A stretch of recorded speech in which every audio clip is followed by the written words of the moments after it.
मैं एंड बोलूं तो समझ जाओ मैंने इनटू करना है। देखिए आप कैसे बोले, आपने कहा सर दो लड़कियां, एग्जैक्टली दो लड़कियां ले लो। ठीक है सर, आप ऐसा करो 4 में से तो 2 लड़कियां ले लो एंड 8 में से 2 लड़के ले लो। जैसा आप बोले 4 में से 2 लड़कियां एंड 8 में से 2 लड़के, और नीचे हमेशा क्या होता है, टोटल। ठीक है भाई। भाई अदिति नहीं डाले तो किसी के पास ये बुक प्रोबेबिलिटी में आप लोगों का कॉपरेशन में चाहूंगा कि इसका जरूर डाल देना, आपका कंसेप्ट क्लियर हो जाएगा। क्लियर है?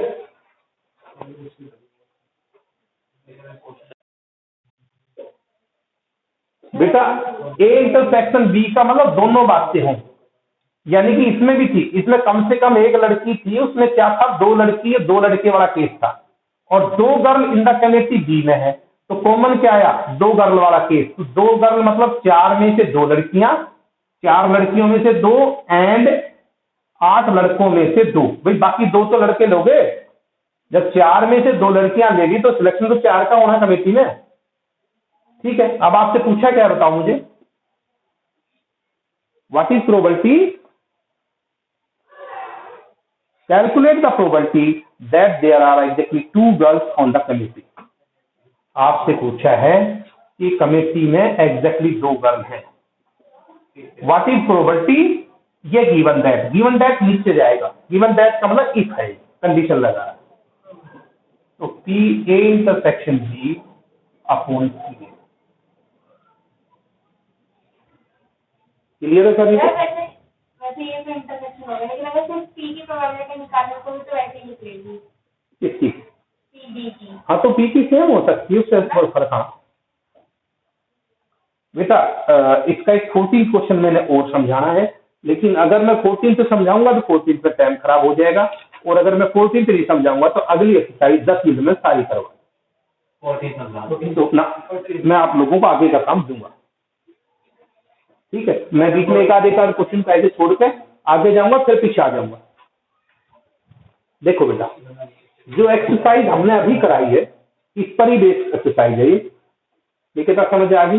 पहले बता दिया, अगर आपने एक भी नहीं किया तो मेरे से कम उम्मीद मत किया, आप साथ साथ करते जाओ, टॉपिक नहीं समझ आ रहा पिक कर लो, भैया मैं एक्स्ट्रा टाइम दूंगा। देखो अब क्योंकि अब तुम्हारा पीक आ गया, लेकिन यह दिक्कत ये आ रही है तुम्हारे पास समय नहीं है, मेरे पास तो टाइम ही टाइम। जिस बच्चे को कहता हूँ परसों तुम्हारे भी नहीं है, 3 ट्यूशन पढ़े बाद हिम्मत नहीं रहती। ठीक है, तो मैनेज करो जैसे तैसे हो जाए भाई। हाँ फिजिक्स केमिस्ट्री मैथ तीनों जाने के बाद बचता ही क्या है,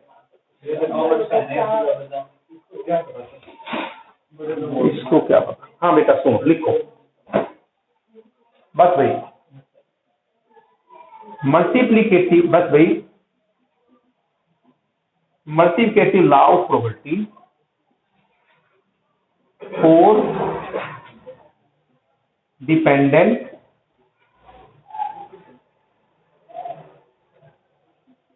इवेंट। हाँ भाई मल्टीप्लीकेटिव लॉ बेटा, और मल्टीप्लीकेटिव का मतलब होता है इंटरसेक्शन। तो मल्टीप्लीकेटिव का मतलब देखिए मैं ये लिखूंगा, आगे भविष्य में मैं ऐसा लिखूंगा, और आपको समझना ये है, समझ गए बेटा। ए इंटरसेक्शन बी को मैं पी ए बी लिखूंगा, ए एंड बी। ठीक है, बार बार मैं इंटरसेक्शन नहीं लिखूंगा। तो ये आपका अभी जो कंडीशनल प्रोबेबिलिटी का लॉ था उसी से आया, P A into P B conditionally A, या P B into P A conditionally B.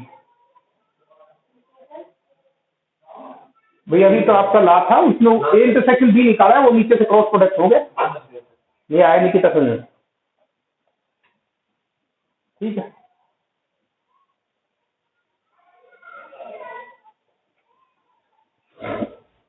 ठीक है।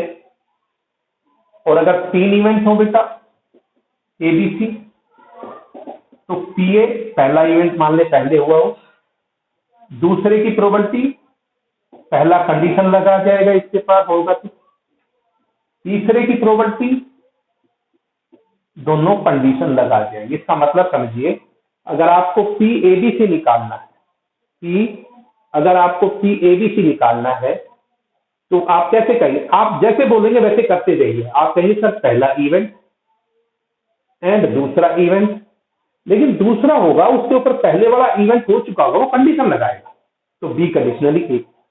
फिर तीसरा इवेंट कंडीशनली ये दोनों हो चुके हैं। समझ में आया नहीं आया? ये बी कंडीशनली ए का मतलब बी की प्रोबेबिलिटी पहला हो चुका है, सबसे पहले ए हो चुका है, और सी की प्रोबेबिलिटी कंडीशनली ए भी हो चुका है। अब ये सोच लो कि तुम्हारी जो पहली एक्सरसाइज थी ना, ये प्रोबेबिलिटी की सबसे मुश्किल एक्सरसाइज थी, आगे वाली बहुत ईजी है। ये सबसे मुश्किल थी, अगर ये समझ आ गई तो पिछली सारी इजी होती चली जाएगी लास्ट तक। पी ए बी सी का मतलब ए की प्रोबेबिलिटी, बी की कंडीशनली ए, क्योंकि पहला इवेंट हो चुका है, तो सी की प्रोबेबिलिटी कंडीशनली ए और बी दोनों हो चुके हैं। ठीक है बेटा, लाओ बुक दो मुझे और मैं आपसे क्वेश्चन कराऊंगा। मैं ये कह रहा हूं कल चैलेंज है कि आप इस एक्सरसाइज को सारे करके लेके आओगे। 10 क्वेश्चन है, बहुत इजी एक्सरसाइज है। देखिए पहला ही क्वेश्चन मेरे पास है बेटा, और ये एक्सरसाइज आपकी है 15.2। इस एक्सरसाइज के बाद में आपको दोनों ये 3 एक्सरसाइज होंगी। एलिमेंट इसमें एनसीईआरटी में सिंगल एक्सरसाइज है, फिर मैं आपको कहूंगा एनसीईआरटी कर लो, एक दिन में कर लो। ज्यादातर क्वेश्चन तो आपके हो चुके हैं, उनको टिक कर लें, बार बार करने देते हैं। Find the probability of drawing, बस ये बोलो ना, find the probability of drawing a shade on each of the 2 consecutive draws from a pack of well shuffled pack of cards without replacement. Find the probability of drawing a shade on each of 2 consecutive draws. 2 लगातार draw किए गए हैं 52 card में से, without replacement का मतलब निकाल कर वापस नहीं रखे। आपको प्रोबेबिलिटी निकालनी है कि वो दोनों के दोनों कार्ड कैसे हैं, पेड है। क्वेश्चन समझ में आ गया बेटा? दोनों कार्ड कैसे हैं, वो कम के हैं, यानी कि पेड है। क्लियर है? तो देखिए जब आप पहला पत्ता निकालते हो 52 कार्ड में से, तो ये आपका एक इवेंट, फिर वो आपने फेंक दिया, फिर आपने दूसरा कार्ड निकाला। अब कहा है कि दोनों कार्ड पेड हो, आपको प्रोबेबिलिटी निकालनी है कि both card are paid. Question clear हो गया? ठीक है ना बेटा? पहली जो आपको कार्ड आपने निकाला है वो वापस गड्ढे में नहीं आया है। ठीक है, तो 2 इवेंट हो गए, पहला कार्ड निकालना फिर दूसरा कार्ड निकालना। तो ए आपका इवेंट लेना है, consider the event, consider the event. A आपने माना फर्स्ट कार्ड पेड है, बी बेटा सेकंड कार्ड पेड है। क्लियर है आपको? आप बताइए पहले की क्या होगी आपकी? पहला कार्ड पेड है, इसकी प्रोबेबिलिटी क्या होगी? अक्षिता कितने होते हैं पेड के कार्ड? 13 out of. और बेटा दूसरा कार्ड पेड कंडीशनली, पहला कार्ड आपका बाहर फेंका जा चुका है, बताइए कितने हो गया? क्लियर है? अब आपके 12/51, एक कार्ड आपका बाहर फेंका जा चुका है। अब समझ गए कंडीशनल प्रोबेबिलिटी क्यों लगी है? क्योंकि पहला कार्ड कंडीशन लगा है। अब पी कंडीशन ये निकालनी हो गया बेटा? अब आपसे क्या पूछी है? व्हाट इज प्रोबेबिलिटी, लैंग्वेज समझिए, प्रोबेबिलिटी में बार बार बता रहा हूं। What is probability that both card are paid? आप कहेंगे what is probability that first is paid and second is paid. आपको क्या पूछा? What is probability that both card are paid. तो क्या बना बेटा? P A into P B conditionally A. Probability में लैंग्वेज पे ध्यान देना। तो पी ए कितना है बेटा?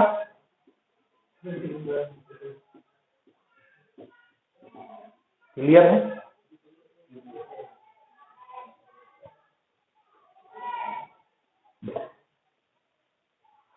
और देखिए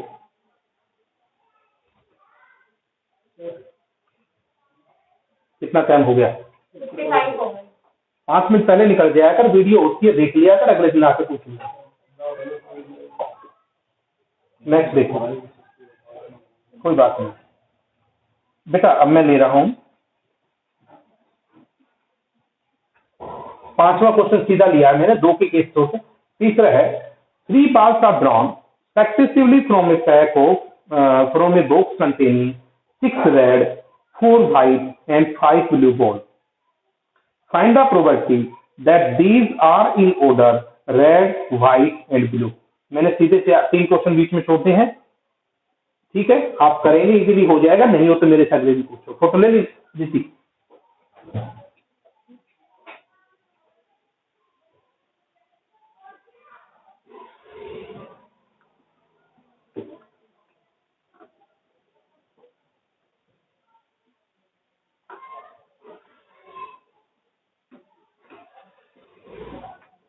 देखिए क्या सीन है बेटा, हमारे पास 3 balls are drawn successively from a bag containing 6 red, 4 white and 5 blue balls.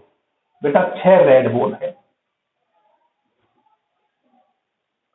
4 white है और 5 ब्लू बॉल है।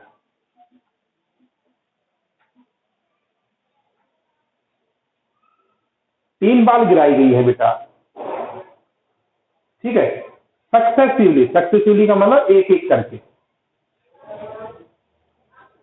और लास्ट में लिखा है बेटा इसमें if each drawn is not replace, यदि बॉल गिराई नहीं मतलब वापस नहीं है गिराई, मतलब वापस नहीं आई हो बेटा। एक एक करके 3 बॉल है।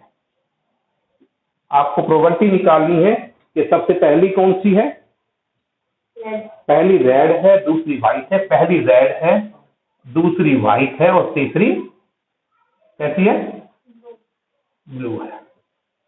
क्वेश्चन क्लियर है सभी को? बॉल एक एक करके गिराई गई, ठीक है। अब देखिए आर मानता हूं इवेंट कि पहली बॉल जो है रेड है, दूसरी बेटा डब्लू, सेकंड बॉल व्हाइट है और बी बेटा थर्ड बॉल ब्लैक है। किसी को नाराजगी हो, ज्यादा लैंग्वेज नहीं लिखवाता मैं लेकिन, ठीक है जी। अब पहली बॉल रेड बेटा, बताइए P R, B ball blue है। पहली रेड बॉल बेटा, पहली रेड बॉल 6 रेड है, आउट ऑफ 6 4 10 5 15। अब बेटा दूसरी के लिए कंडीशन लगेगी, क्यों कि जो बॉल निकाली है वो वापस आपकी बैग में नहीं आई है, तो कौन सी बॉल कम हो गई, रेड कम हो गई। अब कितनी बॉल बच गई, अब आपको व्हाइट की प्रोबेबिलिटी निकालनी है, तो व्हाइट तो 4 है आपकी, लेकिन एक बॉल कम हो गई। आया भी नहीं आया समझ चौधरी साहब, आ रहा है समझ? एक मिनट बेटा, उसके बाद ये बी कंडीशनली, अब तो मेरी लैंग्वेज से समझ गए होंगे। देखिए मेन चीज मैं बता रहा हूं तुम्हारे से, इसकी लैंग्वेज है प्रोबेबिलिटी की। बताओ क्या बना बेटा, 5/13 एक कम होगी बेटा। अब कंडीशनल प्रोबेबिलिटी भी तुम्हें समझ आ गई होगी, ये पहले वाली जो है ना कंडीशन लगा दी, ठीक है लक्ष्य। अगला बोलो मुझे, उसके बाद क्या निकालना है आपको। आपसे पूछा है व्हाट इज प्रोबेबिलिटी कि पहली रेड है, दूसरी डब्लू है, तीसरी ब्लैक है। तो पहली रेड, दूसरी भैया पहले ही कंडीशन लगा के आएगी, और तीसरी जब आपकी आएगी तो दोनों कंडीशन, ठीक है नहीं आया सुन, ठीक है। पिया पहली रेड,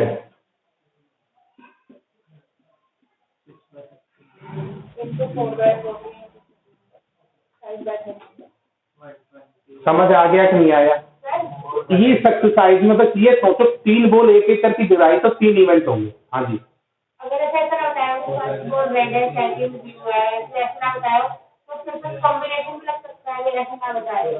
अगर एक साथ 3 गिराई जाती, ध्यान से सुनो भाई, इसने बहुत काम की बात पूछी है।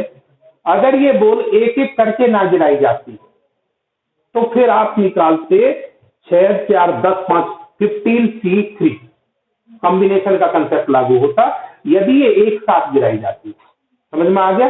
लेकिन जब ये एक एक करके गिराई जाती है, विदाउट रिप्लेसमेंट है, जब भी आपको एक आइटम सिलेक्ट करना है तो कॉम्बिनेशन यही लगाना, एक से ज्यादा आइटम सिलेक्ट करना है तो आपका कॉम्बिनेशन लगेगा। क्लियर है भाई? जाइए, एक भाई फीस अपनी सभी ना बिना कहीं जमा करा दिया करो। अब इस बैच में मुश्किल से 1-2 बच्चों की फीस आई है।